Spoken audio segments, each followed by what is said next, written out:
दोस्तों, अगर आपकी कैटेगरी ईडब्ल्यूएस या ओबीसी में आती है और आप लोग सरकारी नौकरी के लिए प्रयास कर रहे हैं तथा साथ में आप आरक्षण अर्थात रिजर्वेशन लेना चाहते हैं, तो यह खबर आपके लिए है।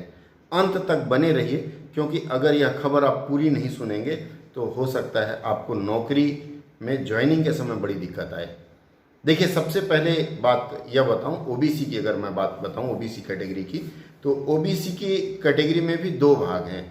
एक हैं जो लोग क्रीमी लेयर में नहीं हैं और दूसरे हैं क्रीमी लेयर में हैं।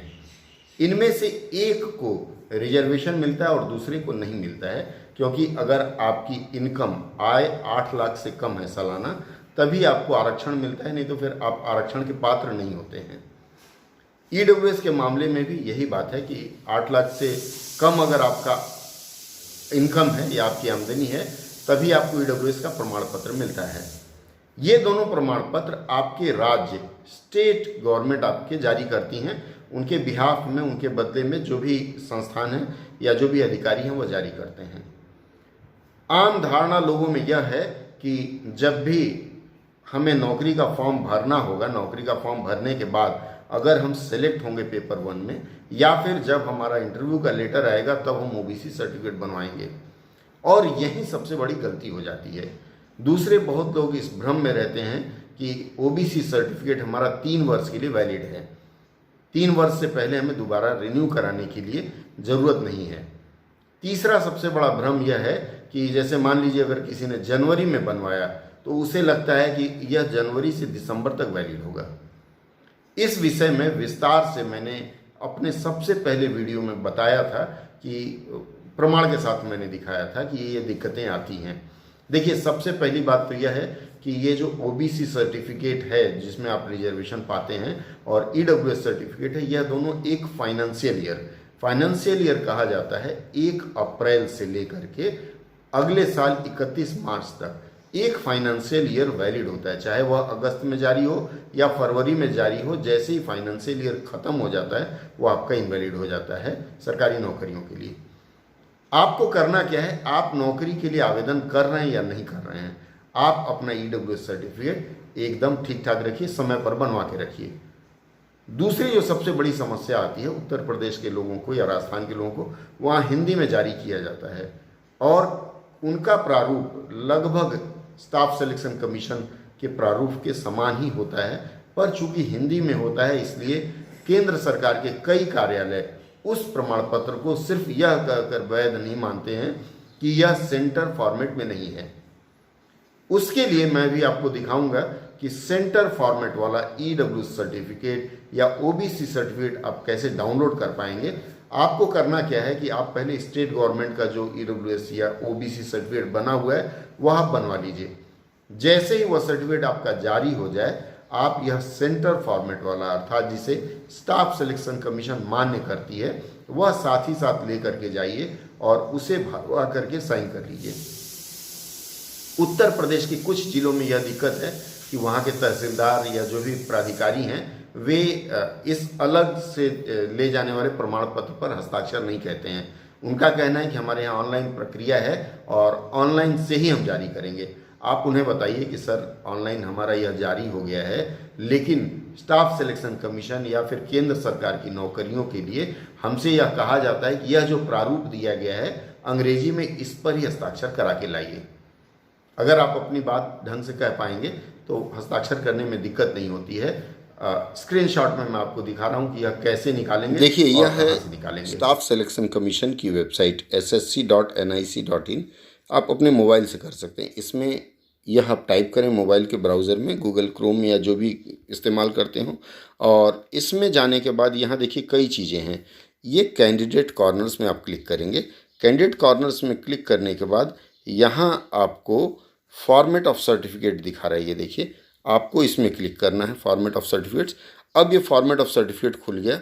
इसमें जाने के बाद आपको आपका जो भी सर्टिफिकेट है, एससी सर्टिफिकेट है, ओबीसी है, अगर आप डिफेंस पर्सनल हैं, आरक्षण लेना चाहते हैं तो आपके लिए यह सर्टिफिकेट है, एक्स सर्विसमैन के लिए सर्टिफिकेट है, सेंट्रल गवर्नमेंट डिपार्टमेंट सर्टिफिकेट है, पर्सन विद डिसेबिलिटी और अटेस्टेशन सर्टिफिकेट है। अब जैसे मैं बात कर रहा था ओबीसी सर्टिफिकेट की, तो आप ओबीसी सर्टिफिकेट पर क्लिक करिए।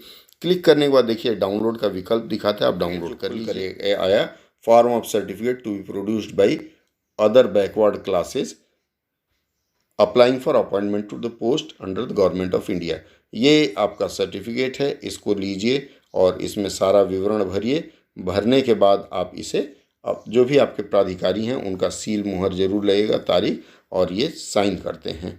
इसको आप लेकर के प्रयोग कर सकते हैं। अब देखिए आपको EWS सर्टिफिकेट अगर डाउनलोड करना है तो EWS सर्टिफिकेट के लिए यहाँ SSC की वेबसाइट पे आप देखिए ये नोटिसेज करके है। अगर अप्लाई करना है तो ये अप्लाई में क्लिक करते हैं, लेकिन अभी हमें सर्टिफिकेट निकालना है तो हम नोटिस पर क्लिक करेंगे।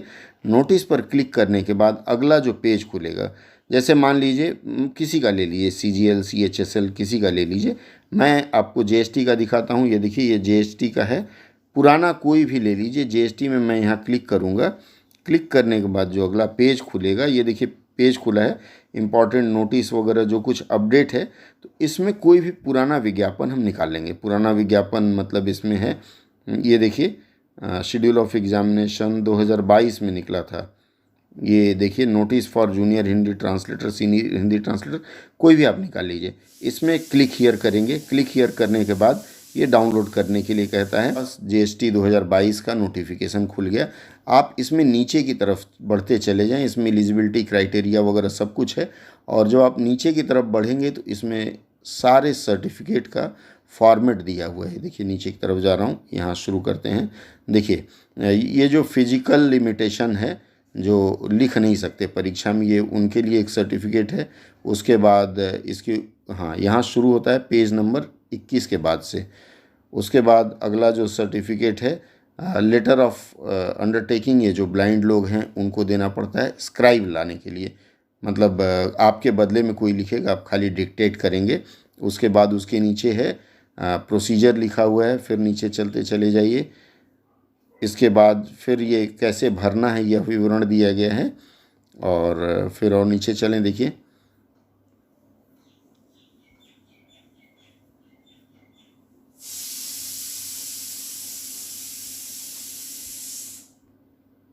ये देखिए, अगर आप एक सर्विसमैन हैं, अभी रिटायर नहीं हुए, तो आपको एक अंडरटेकिंग देना पड़ता है। इसका फॉर्मेट है।